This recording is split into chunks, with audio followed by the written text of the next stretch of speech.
ভালোবাসা কোনো আইন কানুন দিয়ে মাপা যায় না, এটা আমি জানি। এটা যে ভালোবাসার বহিঃপ্রকাশ এটাও আমি বুঝি। ভালোবাসাকে আটকায় রাখা যায় না।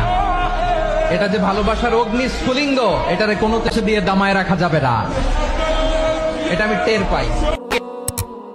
গোটা বিশ্বের সবগুলো আল্লাহর ওলি যদি একটা গ্লাসের পানিতে ফু দেয়, আর আপনার মা যদি আপনার মাথার মধ্যে হাত বুলিয়ে দেয়, আপনার মা যদি আপনার বুকে একটা ফু দিয়ে দেয়, সব পীর সাহেব একদিকে, মায়ের দোয়া আরেকদিকে, মায়ের দোয়া মুহূর্তে আবার আল্লাহর আরশে পৌঁছে যাবে।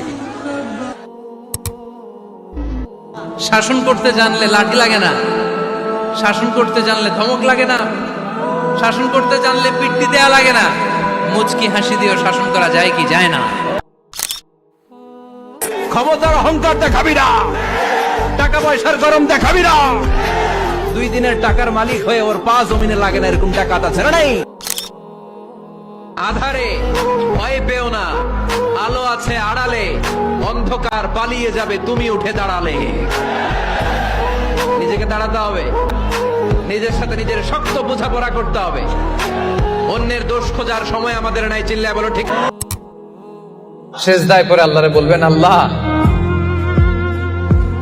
এই পৃথিবীতে আমি ছাড়া তোমার গোলামের অভাব নাই, কিন্তু তুমি ছাড়া আমার দ্বিতীয় কোনো রব নাই।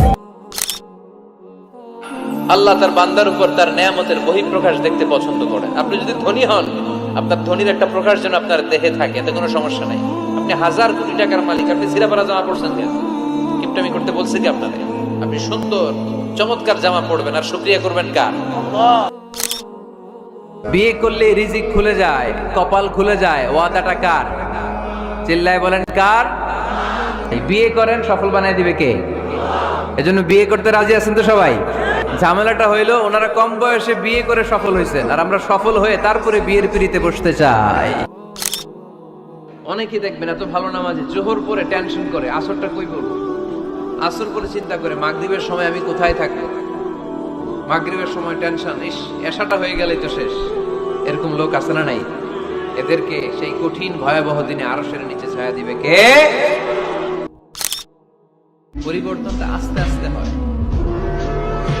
এই গুণে ধরা সমাজ এমনি নষ্ট হয় নাই, দীর্ঘদিনে নষ্ট হয়েছে। এটা ঠিক করতে হইলে আমাদের দীর্ঘ সময় লাগবে, দীর্ঘদিন লাগবে, অনেক ঘাম ঝরাতে হবে, অনেক পথ যেতে হবে, মাইলস টু গো।